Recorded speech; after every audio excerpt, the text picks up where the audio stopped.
Welcome to Spirit Club, a podcast and community where we talk about what's really running the show, your inner world.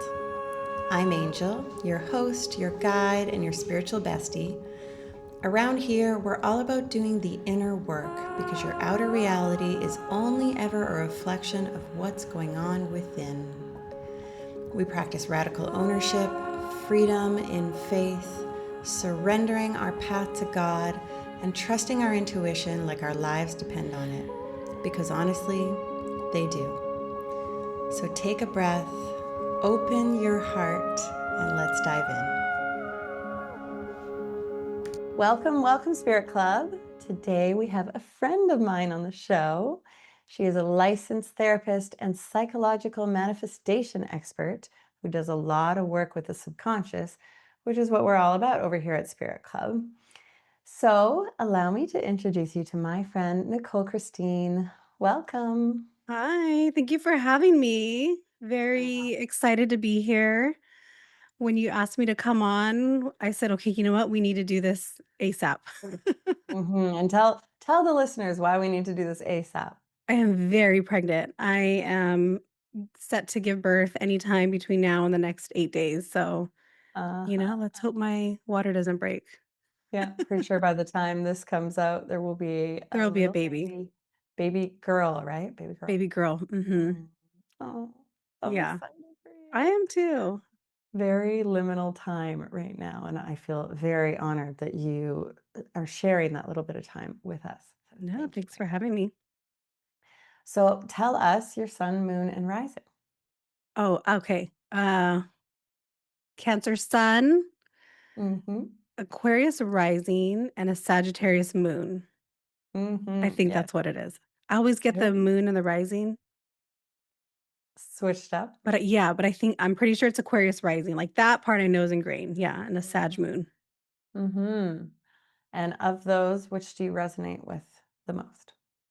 I think the Cancer because I'm so emotional, I'm such a homebody, I'm like a little crab in my shell, so I Mm-hmm. definitely think the Cancer sun for sure.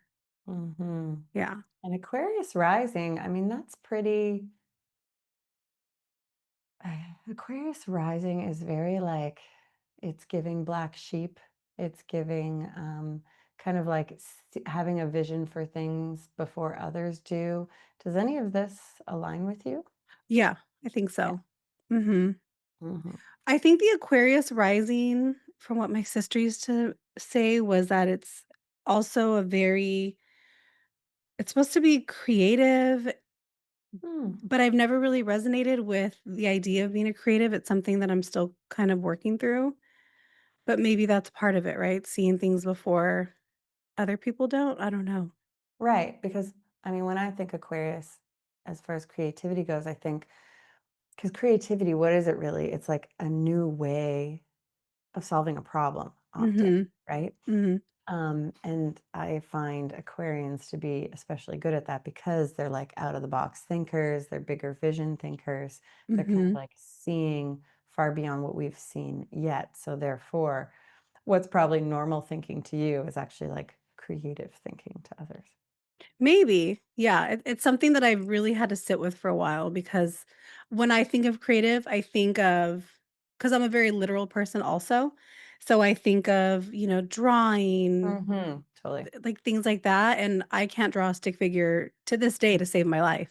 Hmm. So I'm like, no, I'm not creative at all. But, I guess it can come in a lot of different forms. Yeah, the world's changing. I feel like this word, especially creatives, is really evolving because I'm starting to identify as one. And I'm like, Mm, same with you. I used to always be like, creatives are for like the fine arts. yeah. But I'm like, I'm feeling creative. I'm feeling like creating something. And I'm like, Hmm. and henceforth, I am a creative. I don't know. Own it. TBD. Stay tuned. Yeah. Okay. Another question I love to ask is, as you know, the show is all about doing the inner work, and I know you resonate with that on a personal and a professional level. But I would love to hear on a personal level, what sort of inner work is alive for you right now in this liminal time when you're about to give birth? Yeah. I think the inner work. is a lot of almost identity work because I'm now shifting from being, a mom of 1 child, 1 son, to now being a mom of 2, which kinda sounds different, and then to having a daughter, so figuring out how to balance that because 'cause they're so different, right? A boy and a girl. Mhm, I'm mhm, also really trying to I feel like I'm shifting in a lot of ways. I'm trying to shift from this identity of being an employee and someone who just kinda does what they're told to do into this identity of being somebody who is their own boss, somebody who, mhm, kinda works for themselves, kinda that entrepreneur type of identity, which is something that I've been trying for a while. But, the road to baby was really, really long and hard, so I kinda had to put all of that on the back burner. And then I'm also trying to just step into this identity of being somebody who can slow down and being okay with slowing down. I think this pregnancy really slowed me down. I'm 42 years old, so I just don't have the energy that I had when I was pregnant 10 years ago. And it was just a really challenging pregnancy that I've, just kind of had to slow down for. So I think that identity of being somebody who is okay slowing down. So that's been a lot of the inner work is just allowing myself to really come into these different versions and to really recognize that I'm supported and being mhm, okay to trust that because mhm. that wasn't something that I could do before. And that probably is something that really stopped you from being able to slow down. Totally. Yeah. Mhm. Yeah. Yeah, and I like what you say about being okay slowing down, because really, if we are stepping into the identity of someone who lives a slower life, of course they're okay with it. They love it. Mhm. They don't even think of it as like I'm living a slow life. That's just how they live life. Yeah. Which I would say, like, describes a lot of the Greek way of life. It's just like they don't if you ask them, if you said like, "Oh, how's living a slow life?" They'd just be like, "Oh, that's life." What do you Mhm. mean?" Yeah, over here in, the not even United States because 'cause you're not even from the United States, but just, in this part of the world, it was so it's so different. Yeah, North America is just so different compared to the way of life on that side, right? Like, that's why Mhm, we love it over there because it is so much slower, but they don't recognize it as slower, right? It just mhm, is. mhm. It's just life. Yeah, Mhm. yeah. That's the identity. Yeah. Well, thank you. Thank you. Um, okay, let's get into the juice. Let's So, do it. you combined licensed therapy with manifestation work. Would love to know, like, when did the spiritual and the manifestation stuff start to enter your work as a licensed therapist? What prompted it? How did that all come to be? Oh gosh. I would say it came to be I really started diving into spiritual work and manifestation, personal development, personal growth, all of that. Ugh. I mean, I wanna almost say kinda my whole life, but, like, I've had bits and pieces of it. It really probably started in 2023, the beginning of 2023, and I really I had, I think, my dark night of the soul, my spiritual awakening, just it was not a fun time.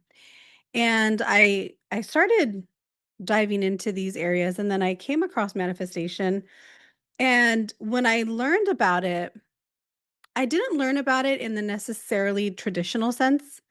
I learned about it more through the way the subconscious mind kind of creates our reality and how we are always manifesting. And it made a lot of sense to me based on my work. So when I was learning about it, it was kind of like a light bulb moment. It was a aha moment where I Mm, said, "Oh, this makes total sense to me because this is what I see in my work, but I think this is missing." So it felt like a missing puzzle piece because therapy is very cognitive.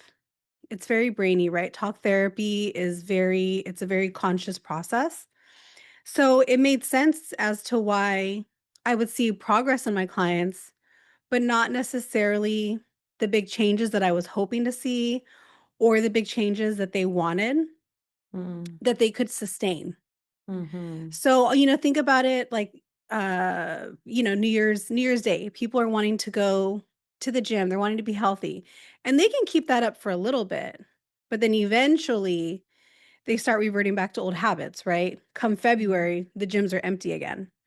And Classic. so it was like, what is it that isn't making this stick for them? Mhm. And once I learned about more about the subconscious mind and how it is basically in control of our reality, it just all clicked. It all made so much sense. And I said, okay, these two can really go together. But the problem Mhm. is, a lot of therapists won't talk manifestation, right? Because it's a little too out there, it's a little too woo woo.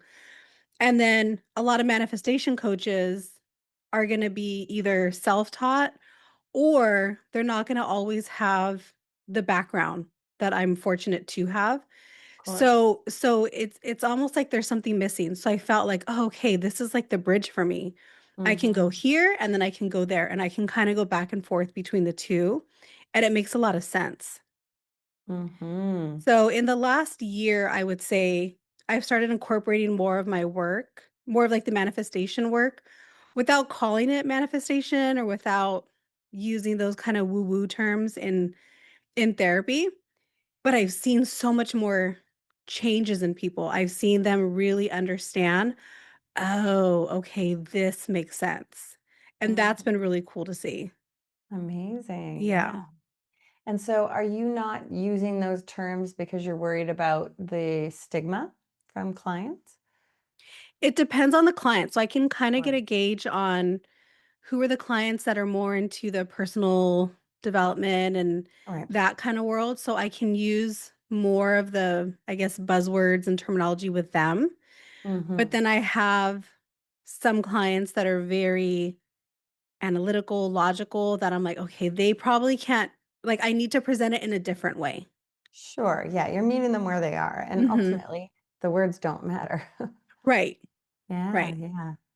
Okay, and so you're combining subconscious with the talk therapy that you've been doing for years and years. What kind of subconscious tools are you using specifically? So in my therapy sessions, I'm not bringing many of those in yet, just Oh. because I'm still trying to kind of fill it out. I do a lot of breath work though with my therapy clients. I do suggest a lot of breath work, or sometimes we'll do it in session, which I feel like for me specifically was one of the biggest modalities that I tried that made the Mm. biggest difference in my mind and just overall my nervous system. So I love incorporating breath work into my sessions or having them do it as kind of their weekly homework. And that seems to be something that has given them the most progress. Mm. Eventually, I would like to incorporate maybe some EFT tapping, but again, it really just kind of depends on where they're at. Yeah. But a lot of it is just the identification part, is getting them to identify these are your subconscious patterns. These Mhm. are your subconscious beliefs. And so that is where the bulk of the work is done. I'll have somebody Mhm. come in and talk about how they were really bummed that they might not be able to go and do this Christmas activity with their partner. And so we kind of, I said, okay, so what's this about? And when we get down to it, there's this subconscious belief that, well, I'm not important enough. And Mhm. being able to do this activity with my partner is going to make me feel important. This is going to make me feel like the relationship is more solid. Mhm. And so a lot of the work is done by identifying that and Mhm. getting them to see the deeper meaning. I'm having issues with my coworkers. Okay, so what is the thought behind that?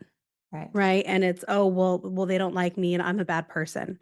Mhm. And it's funny because sometimes I'll have a client, I had one in particular who she would get so mad and she's like, I don't understand, like, where this is coming from and how you know all of this, and I don't like it." And I was like, "Well, but that's what you're here for, right?" And she's like, "Yeah, but, like, ugh, it's just, you're supposed to be on my side." I'm like, "No, no, no, no. You came here, you told me you wanted to know if you were wrong or you were right, and I'm not gonna Mhm. tell you what you wanna hear. Ugh. So, I'm like, here to tell you you're the problem, it's you.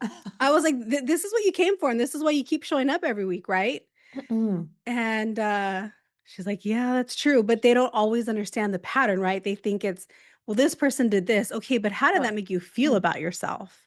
Right. It's That's what always we're like sort doing. of external Yes. world happening to me, sort The of. world's happening to me, but how do you feel about that? How do Mhm. you Mhm. internalize that? What meaning do you make that, to mean about yourself?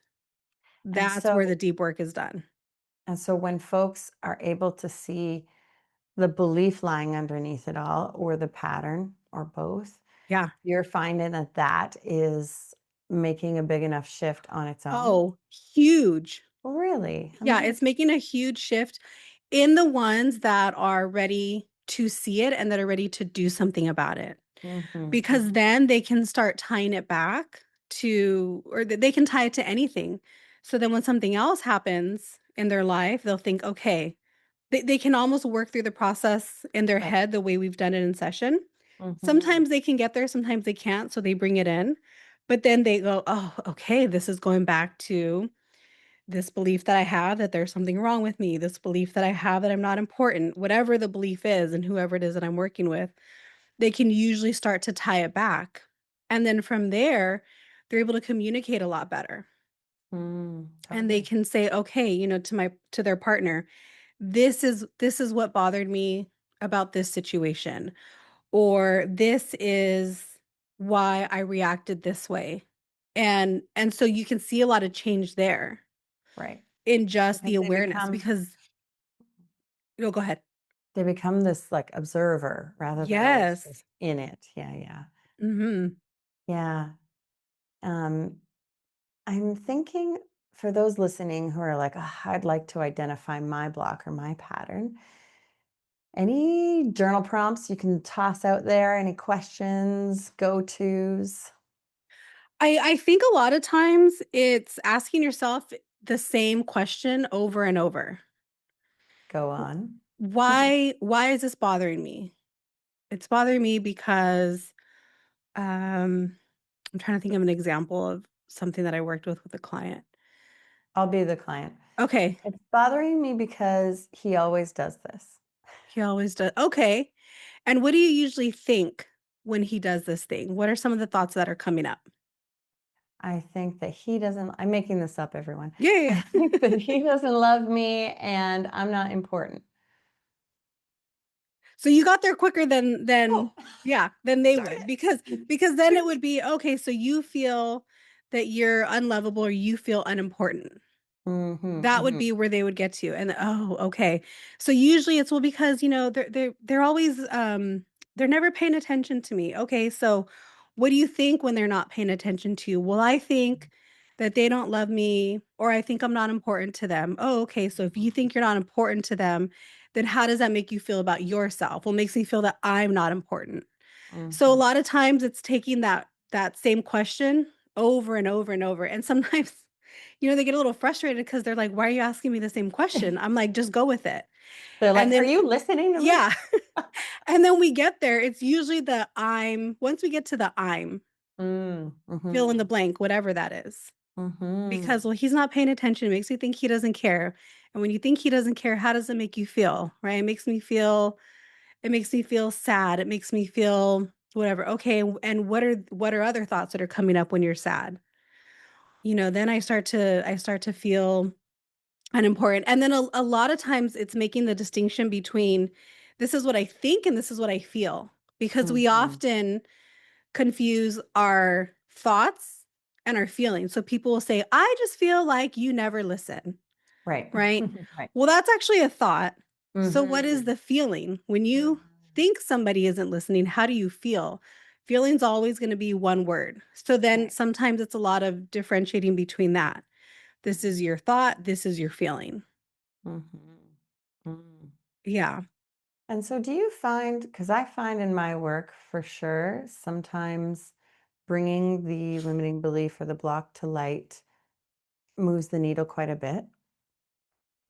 Yeah. And then there's the next level where we need the subconscious work. Mhm. Mhm. Um, what do you find makes certain beliefs especially sticky and others like ready to move? You know what I mean? I think how strongly they believe it. Mm. So part of my background in therapy is I was really, really trained in this modality of CBT, cognitive behavioral therapy, which basically is how you think affects how you feel affects what you do, and what you do basically, if we kind of like now throw in the other piece, like that creates your reality, right? That's kind of the manifestation piece. So when somebody has these things that are going on, I think this, I feel this, I do this. We can always trace it back to a core belief. And so core belief is going to be, I almost see it as like the foundation for the limiting beliefs. So if somebody has a core belief of, I'm not good enough, then the limiting beliefs might be, well, I can't go after that promotion. I can't try to date this person. I can't try to pivot to this in my career, right? Mhm, So mhm, the core is this feeling of I'm not good enough. And mhm, everything else is just noise.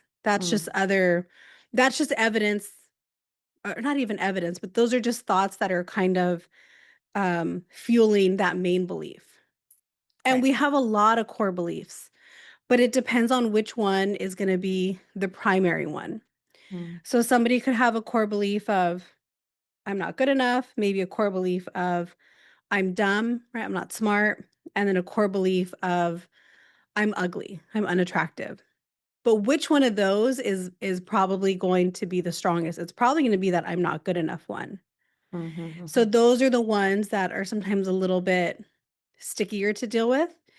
And so we can maybe release the limiting beliefs, but that core belief is always going to be there. mm, So that's the piece that I think gets maybe a little bit confusing for people is you can maybe lessen the emotion, you can lessen the response that this trigger is bringing, that triggers this belief of I'm not good enough, but that belief's always gonna be there. It's almost like a birthmark is kinda how I mhm. see it, like, we can't really get rid of it. We can maybe Really? So you don't think in any way, even with subconscious work, that you can shift that core? not a core belief. I think you can shift the limiting beliefs, but the core beliefs are kinda there, I think, forever. Yeah. You can peel back Mhm, the layers, and this situation isn't going to trigger that feeling anymore, but that feeling is still there. So there's just mhm, gonna be new situations, there's gonna be uh, new events that come up in life that are going to trigger that again. So something that mhm, triggered you 5 years ago maybe doesn't trigger you anymore, but you have new things happening now. You're in a different stage of your life. You have different mhm, people around triggering these wounds again. mhm. So, will it always be as intense? No, but it'll still be there at its core. Yeah. I mean, I can kind of resonate from just my own experience working through beliefs. And it's kind of like it takes me back to the idea of cyclical healing, where it's Mhm. like, you know, at one point in life, I will have worked through a lot of limiting beliefs that were, rooted in that core as you describe it. And those are gone. And Mhm. then another point in life, we'll circle back to this, and it will be like new level, new devil style. Like, Yes, okay, totally, that's what it is. mm, So that's why, like, and I don't mean to be like the bearer of bad news or like burst anybody's bubble, but I think it's really important differentiating that this is a core belief and this is a limiting belief. well, Be and I think I can see how it would be disappointing or frustrating to hear, but for me, when I hear it, I think it's really just like almost like I can't remember what word you use, like a fingerprint or like, oh, a birthmark. Mhm. It's like something that you agreed upon and brought with you. It's part of your like makeup. And for me, it almost feels like an old friend that I just have to meet at every Yeah, level. yeah. It's like, oh, you're here. Okay, this is where you come up. And Uh-huh. mhm. This is interesting. I've not thought about it this way. Thank you for that new idea. Yeah, because there's always gonna be something new, right? Things that triggered me when I was in middle school, right? My core belief is I'm not good enough. So I was triggered in middle school by whatever I was triggered by in middle school, in high school. And then now I look back and I'm like, well, that was silly. That was kind of, you know, but that was what Mhm. was important then. And then you grow out of that. And then things that triggered me in my 20s maybe don't trigger me anymore. Things that triggered me in my 30s, we're still maybe working on a little bit. Mhm. And so it's always like, you're kind of graduating to the next level. Right. So, okay, that doesn't bother anymore. We work through that. But this experience is new. This Mhm. is a new person in my life that's bringing up some feelings that I haven't had before. So we're going to have to work through this. Mhm. And then you just kind of it's almost like outgrowing it a little bit. Right. A little rinse and repeat, but new level. Mhm. Mhm. Yes. Okay. Okay. I feel like we should start with go back to some fundamentals because sometimes I realize I've been having conversations about, subconscious work, limiting beliefs, and all that sort of thing. And I'm like, there may be listeners who are like, Excuse me, what?" Yeah, So I what would is love, this? Nichole, for you to explain to listeners, the role of the subconscious in our lives. So the subconscious is going to rule depending on what school of thought you come from, anywhere from 90 to 95% of our reality and our daily lives. It was so funny. I had jury duty a couple weeks ago. I went to jury duty. Jury duty, Yeah. like in a movie. Yeah, I was like, "Okay, let's see what this is." I got called for, like, the 2nd time in a year. But anyway, I went to jury duty and they were talking about, oh gosh,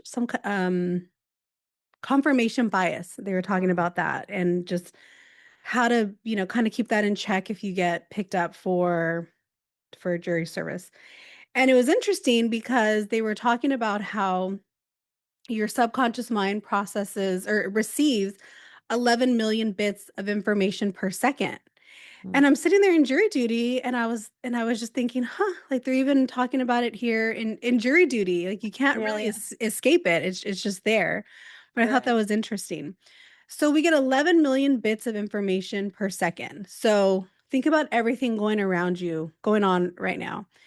There's sounds, there's sights, there's tons of stimulation. But our conscious brain can only process about like 40 bits per second. So there's a lot of information that we can't process. The subconscious mind, in doing that, it's also basically running your body, right? Your bodily functions. It's pumping your heart. It's controlling your breathing. It's keeping all of your organs going. If we had to stop and think about that consciously, we would never get anything done. Oh God. Yeah. Like, we would right? We would spend our whole life, "Okay, time to breathe, time to digest, time to this." Like, we can't do that. Mm. So, the role it plays is also basically in keeping us alive, keeping Mhm. us Maintenance. functioning. Mhm. Mhm. And so that's what it does. It keeps us alive, it keeps us functioning.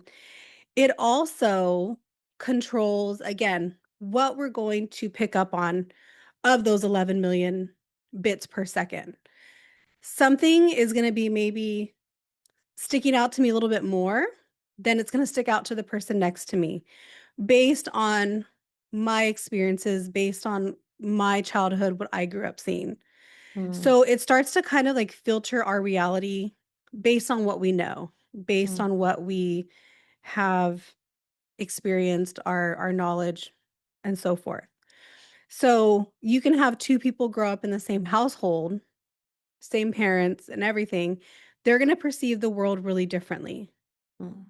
They're going to see you're going to be at a zoo, they're going to see the giraffe and the other person's going to see the elephant first. Doesn't Mhm. mean one is right or wrong. It's just what did they pay attention to first. So that's kind of what it's doing. And then if you think about our world, our reality, and how we create it, we're always creating our reality. People talk about manifestation when it's something good, right? I'm Mhm. gonna manifest a move across the world. Yeah, yeah. I'm gonna manifest this baby. But what we don't always realize is that we're manifesting all of the shit too. Everything. Yeah. Everything. Yeah. We're manifesting the things that we don't want by thinking about how we don't want it. So Mhm. that's what we're focused on. Oh, I don't want this, I don't want that, but that's what you're paying attention to.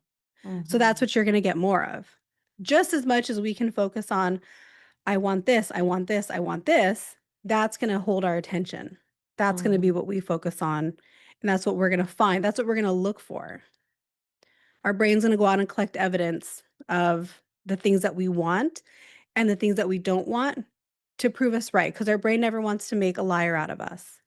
Right. So if we think that, I use dating as an example, that the dating pool is trash and there are no good people out there, then all you're gonna see is the trash. Right. You're not gonna see the great person that's standing right in front of you because it's just trash. Mhm. So it's always gonna make you correct.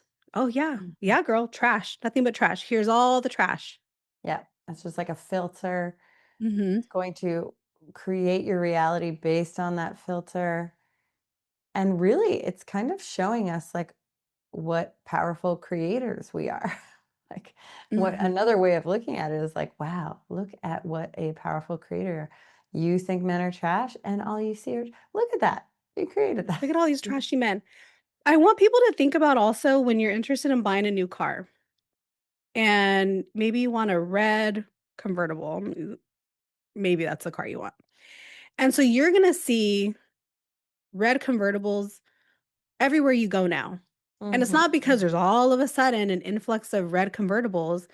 It's because that is what you have deemed as important. That's something that you are interested in. So that's what you're going to see more of. Mhm. Or, when you buy the car, it's like, oh my gosh, I haven't seen all these cars so far. Well, because it wasn't important to you. Mhm. That's your reticular activating system. That is what is saying, okay, you've assigned importance to this, so this is what you're going to see more of. It's not that the universe is necessarily putting more of those cars in front of you, but that's what your mind has said is important. So that's what you're gonna see. So then talk to me about the disconnect. So there are people listening who are going to go, well, I think finding love is important. Or I think wealth is important and I'm not seeing those things. Mhm. Why are they not seeing those things? Because there's a subconscious belief that they haven't uncovered that is blocking them from that. So yes, love is important and wealth is important, whatever it is. And actually, there's a big connection between love and money. Hmm. The way people experience love and the way people experience money. There's a big connection there. But if somebody thinks that love is important, but they also have this fear of, "Oh, but I don't wanna lose myself," Hmm. or, "I don't want to end up like my parents. I don't wanna end up like my friends in all these relationships that are unhealthy." Then even if they think love is important, that subconscious belief is a lot stronger. Hmm. And again, if we think about that 90 to 95%, well, that outweighs that 10%, that conscious part that's saying, "I want love," Hmm. or I want money. Who doesn't want money? Right? Hmm. But did you grow up hearing rich people are greedy? Money is the root of all evil. People You like don't us don't deserve have money. money. We don't Mhm. deserve money. Right? Then those are what's kind of like ingrained in your mind. Mhm. And the subconscious mind gets most of its information between like the ages of 0 to 7. You're like a walking, talking, like a walking, talking subconscious mind at that point. Anything that you see and hear is just getting filtered and stored. Mhm. And so if those were messages you were getting, even if you don't remember it, your mind remembers it, your Mhm. body remembers it, so it's stored all of that. So you're 30 years old trying to call in love, trying to call in money, but you got all of these messages about love and money that aren't supportive of the reality that it is that you're trying to call in. Mhm. Yeah. Yeah, And and then and you've gone since that time of childhood, You've gone about life creating one Mhm. that just keeps reinforcing the belief. So you're just like collecting more proof, more Yeah. proof that, I don't deserve love or whatever that happens to be. Yeah, the other piece I was gonna say, and this is something that I do with my clients also is and they always kinda look at me a little bit funny when I first ask this question, but I'll say something like, "But what is the benefit of you continuing to do this thing, right? This unhelpful pattern or this unhelpful cycle that you're trying to break. Like, how is this actually serving you?" And what they think I want them to say is it's not serving me, but that's not what I want. I'm really trying Mhm. to say, no, this is working for you In for a some way. reason, Mm. right? This has served you in some kind of way. Maybe it's served you in the sense that it's kept you so preoccupied that you don't have to sit here and focus on these other things in your life that are not going well, right? Mhm. Totally. And so with that, this is something I want. I want love, I want money, but how could this belief actually be serving you? Right. And there's a way that it is, and it's going to be different for everybody. Mhm. But we don't often realize that. It's that secondary gain. Secondary game. Yeah. I always find this what you're talking about. I didn't use that wording, but this to be sort of the missing piece in that, I can work with a client, we can uncover the limiting belief and do subconscious work around it. But if you aren't willing to let go of the part Mhm. that's serving you, there's a piece you're going to lose. You are going to lose something. You're Mhm. not willing to let go of that. All this doesn't really matter if you are Right. holding on to whatever that is. And usually I find it's often something identity related. Yeah, and I'll use like a silly example for people that maybe aren't quite understanding, but think about maybe somebody who is experiencing mental health symptoms like depression or anxiety, and I'm talking severe depression, anxiety. And one of the benefits could be, well, because I have such severe depression and anxiety, I don't have to work right now, right? Mhm. That's kind of like the obvious. My doctor wrote me out. But then the secondary gain could be, well, when I'm struggling, when I'm depressed and when I'm anxious, people are nicer to me. People are kinder to me. Mhm. So staying in that cycle of depression, anxiety is actually benefiting them in a couple ways. It's benefiting them that they don't have to go to work and they're still getting paid. And it's benefiting them that people are just a little bit softer, a little bit more gentle, a little bit kinder. And so they're getting a lot from that. And but they're sitting there like, "But I don't wanna feel this way." Well, I know you don't wanna feel this way, but this is how it's also served you for so long. Right. So Right. that could yeah, you could kinda look at it in that way. What Mhm. are we Yeah, it's a great seeing? example. Yeah. Yeah, what are we seeing that, like, makes sense? And then what are we seeing that it's like, "Oh, that's right." Like, people Mhm. give me a pass. Totally. Yeah. Mhm. Like for me, the, most recent biggest block I worked through was around my hustle. I was the busiest doing the most. And the piece that I had to let go of was, first of all, when I'm not busy and doing the most, I'm more available to Mhm. people. And second of all, I wasn't going to get praised.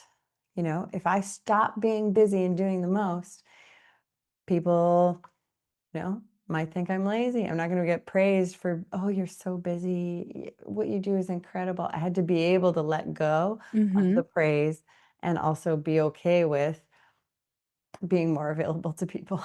Right. And depending on how people see availability, right, people might not wanna be available to Yeah. others. Mhm. And so for them, it suits them to keep going, going, going because they don't want to, right? Totally. It's Yeah. like, "Nope, sorry, can't help you, I'm too busy," right? It's a way to Mhm. get out of it. And Mhm. what is that about? Well, maybe that's a fear of people are gonna rely on me too much, so I don't wanna be available. Right. Or you could have the opposite. You have people that really thrive on being available for others, those people pleasers that are willing to do anything and everything.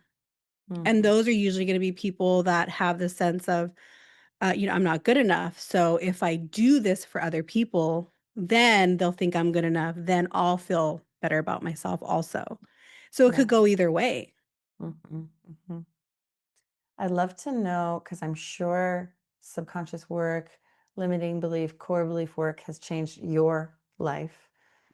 I would love to know, like, in what ways has it changed your life since you found this kind of work? I think for me, the the biggest um the biggest realization for me had to do around my fertility journey. Mhm. There was a lot of subconscious beliefs I had about becoming a mom again.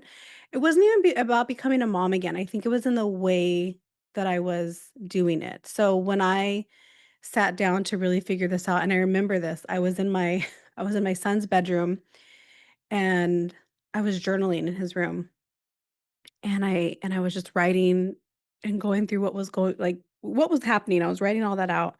And I realized that, I got married and then we decided to start a family, to grow our family. And I couldn't. And then when I looked into it, I was like, "Oh, it's because I have never seen any examples of people that get married, that choose to get married and then choose to have kids Mm. and choose to stay together." All the examples that I saw were people getting pregnant by this random person, Oh. or them, having maybe getting married and having kids, but then having just like an awful marriage. And so Mhm. I hadn't seen, kind of like what we see in movies, boy meets girl, you fall in love, you get married, you have a baby, Right. and you You've stay never together. seen it. Yeah. I didn't see it. That wasn't anything that my brain had experienced. I saw my Mm. friends getting pregnant at, 18, 19, in relationships that they didn't seem very happy in, but they're still Mhm. in them because, what's the alternative? Or again, people getting married, but then getting divorced, being unhappy. So the retina is the entrance point to your subconscious mind. So what you see is what is also going to be stored into your subconscious. So I didn't see my life. It hadn't played out for anybody else that I Mhm. knew. Wow. And that was a huge aha moment for me, where I said, "Oh, this doesn't make sense to me. This isn't part of my reality. This was never part of my world. So Mhm. why would I have this in my life?" And that was a lot of work. A lot of work. Mhm. And so do you think the work that you did around that is sort of what led you to baby? Oh, I think so. I was having to release a lot of like limiting beliefs that I had. I had to, again, the core belief is still there, but this belief of I'm not good enough, right? So it's like if you want to mess with a high achiever, make them infertile, because so much of my worth was tied to why can't I do this? Why can't Mm. my body just do this? I could do everything else I wanted to do in life, but why can't this be a thing that I do? Mhm. Oh man, there was a lot of work to get me to the point of, okay, like I can do this now, and I can rewrite the story, right? I can Mhm. have this different life than what I've seen before, and it's safe and it's okay. Mhm. I had to do a lot of work around that. A Well, lot of deep work. congratulations. That's really Yeah. beautiful that you're like creating something you've never seen before. And I mean, I think that that's kind of the new world we're creating, you know? We're all Mhm. having to sort of start to create things that we haven't seen before because the things we have seen before don't feel right. They aren't quite what we're looking for, you know? No. Yeah. Mm-mm. So, I think when I think to that story, it I feel a little bad for my husband. Like, I feel like he was just kind of an innocent bystander in it, because my husband came from all of that. He came, but I always say that my husband comes from a family of penguins, because they all find their partners and they mate for life. So, like, his parents, have been They're together. the opposite. Yeah, Yeah. they're the opposite. They've been together, for 40 plus years, since his mom was 14 years old. That's how long they've been together. His aunts, his uncles, like, they all find their people and they mate for life. And so for him, he was just like, "Yeah, what do you mean? Like, People get married, they fall in love, they have babies. Like, no, no, no, no. And I You're like, think, what? That's crazy talk. What are you talking about? yeah, I was like, what are you talking about? People don't do that. And so I felt like he kind of got stuck in that, like a like little innocent bystander in my reality and my challenges because this wasn't a thing to him, right? Right. It's like, Right. what do you mean this doesn't happen? Yes, it does. Happens in my family all the time. Two So, completely different realities. but I think I'm a little bit stronger in that area. I think Mm-hmm. like energetically, um, my energy sometimes is a little bit stronger than his. Mm. The good and the bad, right? So in that case, maybe the bad, maybe not necessarily what we wanted. And he got caught having to, to kind of handle it with me. So sorry. Yeah. But, I think clearly you attracted him into your life and him and his family as like the new blueprint, perhaps. Mhm. Mm, Mhm. mm. Yeah. Okay. This has been beautiful. Thank you so much for sharing this with everyone listening. Sure, there's a Yeah. lot they can resonate with.